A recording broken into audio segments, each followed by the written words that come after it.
Good day mga kabomboms! Meron ka bang Gcash account na hindi na mabuksan pero gusto mo makuha yung pera mo doon, then gusto mo i-transfer sa bago mong account? Well, today ituturo ko sa iyo kung paano mo gagawin yan. Punta tayo sa Chrome, then dito, isi-search lang natin sa Google yung Submit Ticket. And once na ma-search natin, tap na natin yung pinakauna. Submit Ticket Gcash. Eto. So, ayan, bibilugan ko na lang para makita nyo. And habang loading pa, huwag niyong kalimutan mag-like and subscribe for good luck. Now, tap natin yung 3 dash and here, select natin yung Contact Us. And dito sa may baba, hintayin lang natin lumabas yung Chat with Gigi. Now, tap na natin.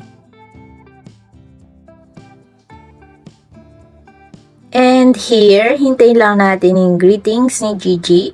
Then, itatype na natin dito sa may message box yung Submit Ticket.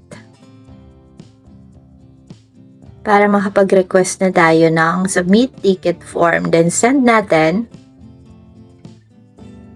And hintayin lang din natin. Bibigyan tayo ng form dito. Ayan. So, hintayin natin sagot nila within 24 hours. Tap natin Submit Ticket. Then, mapupunta tayo dito sa may page kung saan meron tayong mga sasagutan na details ng ating account. Lalagay lang natin dito yung registered email ng ating Gcash account. For example, bombomsbookplate@gmail.com.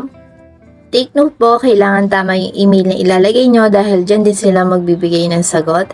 And dito ilalagay natin yung registered full name ng ating account. Bombomsbookplate. So, tatanggalin ko lang dito yung email. Ayan. And here, wait lang, lalakihan ko lang tong letter na to. Dito naman select the country kung saan ka nag-register ng iyong account. So, sa akin, Philippines. So, hindi ko na babaguhin yan. Then, ilalagay ko lang dito yung old number. Yung number na ilalagay natin dito, ito yung nakalagay dun sa old account natin. Tapos, dito sa may concern category naman, hahanap lang tayo ng pinaka-best makakapag-describe dun sa ating problem. So, hanapin ko lang. Dito sa unang page kung saan madami rin naman tayong pagpipilian pero hindi natin makikita dito yung ating hinahanap, kailangan i-drag pa natin pababa para mapunta tayo dito sa may second page and makikita nyo na sa back, ibig sabihin pwede natin i-back dun sa simula pero dito kasi natin makikita yon. Hanapin lang natin and banda attach. Ito, nakita ko na. Etong I want to transfer my funds and services from my old to my new account. Kung mapapansin nyo dito, ang nakalagay from my old to my new account. So, it means na dapat gumawa din po tayo ng panibago natin account na nakapangalan din sa atin. Kasi mahirapan tayo mag-transfer kung ita-transfer natin sa ibang account na hindi nakapangalan sa atin. Okay? Kung meron po kayong katanungan about doon, i-comment nyo lang sa ating comment section. Then here, dito sa your account type, pili ka lang dito and all Gcash mobile number yung nakaregister dun sa ating Gcash na hindi mabuksan, ilagay nyo lang dito yung number doon. Then dito sa may transfer to fully verified Gcash mobile number, kailangan yung bago mong Gcash account ay verified na and ang ilalagay mong number dito yung nakaregistered na dun sa bago mong Gcash account. Kapag hindi fully verified yung account mo, your request will be rejected, okay? Now, ilalagay na natin dito yung ating first name, middle name, and last name. So, dito ilalagay ko lang Bomboms. And middle name nyo, hindi po initial middle name. So, for example, Book. Then, last name nyo, ilagay nyo lang din dito. Date of birth, ilalagay nyo lang kung ano ba yung nakalagay dun sa inyong account mo. Una po yung year. So, for example, 1991, susunod yung month, December. Then, yung day, December 10. What was the email registered to your old account? So, ano ba yung email na nakaregister dun sa yung old Gcash account na hindi mabuksan? So, in my case, pareho lang naman. What happened to your old number? So, eto na, ano daw bang nangyari dun sa old number mo na nakaregister dun sa may Gcash account mo na hindi mo na mabuksan? So, ito yung mga pagpipilian.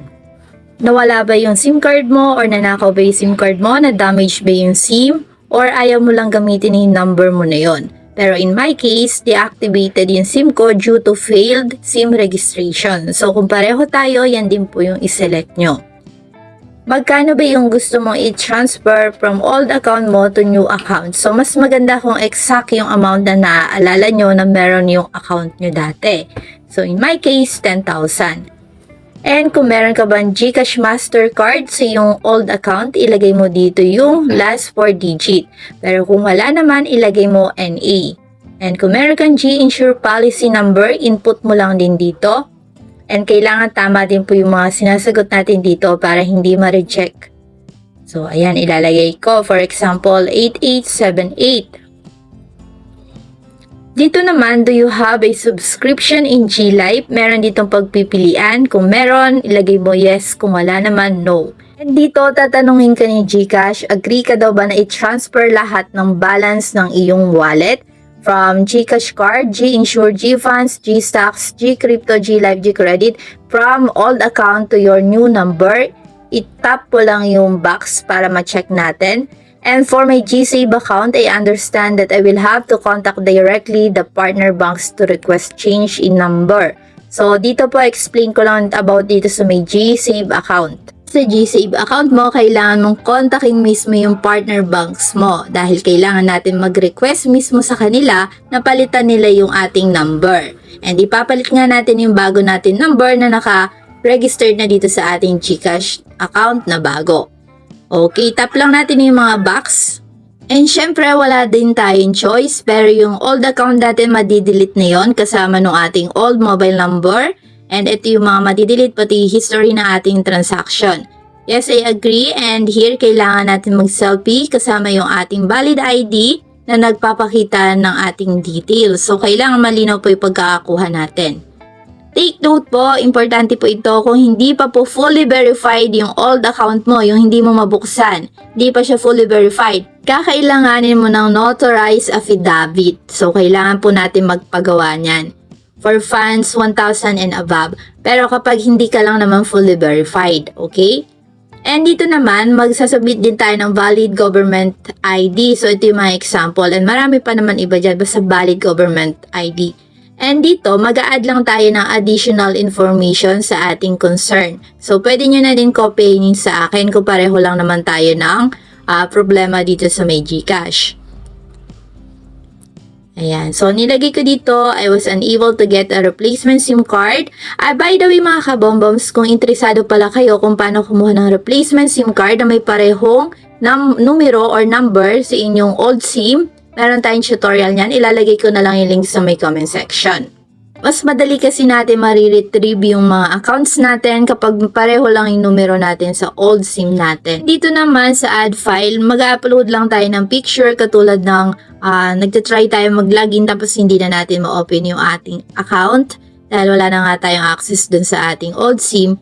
Kailangan makita yung screenshot kahit paano. And mag-upload din tayo dito ng notarize kung hindi pa nga tayo fully verified sa ating old account, and syempre yung picture ng ating ID at selfie at yung mga nabanggit ko pa kanina. Now, pwede na natin i-submit once na kumpleto na at na-review na natin na ating information. Okay, hanggang dito na lang video natin for today. Thank you for watching and stay blessed.